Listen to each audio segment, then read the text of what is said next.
دیوبند میں ایک شاہ جی عبداللہ تھے، درویش اللہ والے اور صاحب نسبت بزرگ۔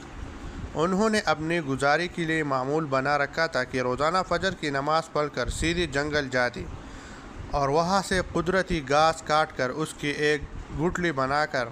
اپنے سر پر رکھ کر منڈی میں جاتے تاکہ اس کو بیچ کر حلال روزی حاصل کرے۔ چونکہ صاحب نسبت بزرگ اور اللہ والے تھے، اس لیے جو لوگ گھاس خریدنے والے ہوتے تھے وہ شاہ جی کے انتظار میں رہتے کہ کب شاہ جی گھاس لائے اور ہم ان سے گھاس خرید لیں۔ شاہ جی ایک خاص مقدار کی گھاس لاتے اور اس کو 4 آنے میں بیچتے۔ چونکہ خریدار زیادہ ہوتے تھے، اس لیے جیسے ہی وہ شاہ جی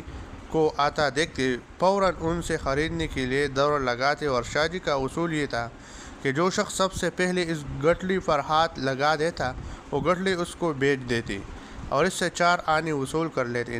نہ 4 آنے سے کم لیتے اور نہ زیادہ۔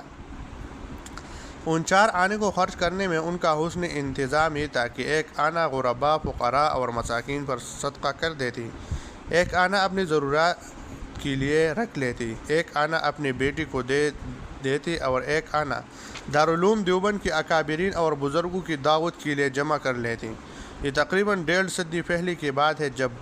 کہ آنا بھی اپنی قدر رکھتا تھا۔ اس طرح اس 4 آنے میں ان کے سارے کام ہو جاتے، دنیا کا گزر بسر بھی ہو رہا ہے، اللہ کے راستے میں صدقہ بھی ہو رہا ہے، صلہ رحمی بھی ہو رہی ہے، کیونکہ بیٹی پر خرچ کرنے میں اس کے ساتھ ہمدردی اور صلہ رحمی ہے، علماء کرام اور بزرگان دین کی خدمت بھی ہو رہی ہے، ان کی دعوت کے لیے بھی پیسے جمع کر رہی ہے۔ یہ ان کا روزانہ کا معمول تھا۔ حضرت شاہ جی عبداللہ اپنی آمدنی میں سے 1 آنا جو علماء دیوبند کی دعوت کے لیے رکھتے تھے، جب 2-4 روپے جمع ہو جاتے تو اس وقت کے اکابرین دیوبند یعنی حضرت مولانا محمد قاسم نانوتوی رحمۃ اللہ علیہ، حضرت مولانا رفیع الدین رحمۃ اللہ علیہ، حضرت حاجی امداد اللہ مہاجر مکی رحمۃ اللہ علیہ، حضرت مولانا رشید احمد گنگوہی رحمۃ اللہ علیہ اور حضرت مولانا محمد یعقوب نانوتوی رحمۃ اللہ علیہ جیسے بزرگوں کی دعوت کرتی۔ کبھی تو اپنے یہاں کھانا پکا کر ان سب کو بلا کر کھلاتی، اور کبھی دارالعلوم میں جا کر وہ رقم ان حضرات کو دے دیتی اور ان سے عرض کرتے کہ مجھے کھانا بھی اچھا پکانا نہیں آتا اور پکانے کی فرصت بھی نہیں ہے، آپ حضرات اس رقم سے اپنی پسند کا کھانا پکا کر کھا لیں، بس یہ میری طرف سے دعوت ہے۔ ان اکابر میں حضرت مولانا محمد یعقوب صاحب نانوتوی رحمۃ اللہ علیہ ہرپن مولا تھی، کھانا پکانا بھی جانتی تھی، سینہ فرونا بھی جانتی تھی اور بہت سے کام کر لیتی۔ چنانچہ دوسری حضرات حضرت مولانا محمد یعقوب صاحب رحمۃ اللہ علیہ سے درخواست کرتی کہ آپ کھانا پکائیں، چنانچہ آپ ہی پہلے غسل کرتی، دھلا ہوا لباس پہنتی، پھر بازار جا کر ان پیسوں سے سامان لا کر کھانا پکاتے۔ جب کھانا پک کر تیار ہو جاتا تو باقی حضرات بھی غسل وضو کا اہتمام کرتی، پھر حضرت شاہ جی عبداللہ رحمۃ اللہ علیہ کی دعوت تناول فرماتی۔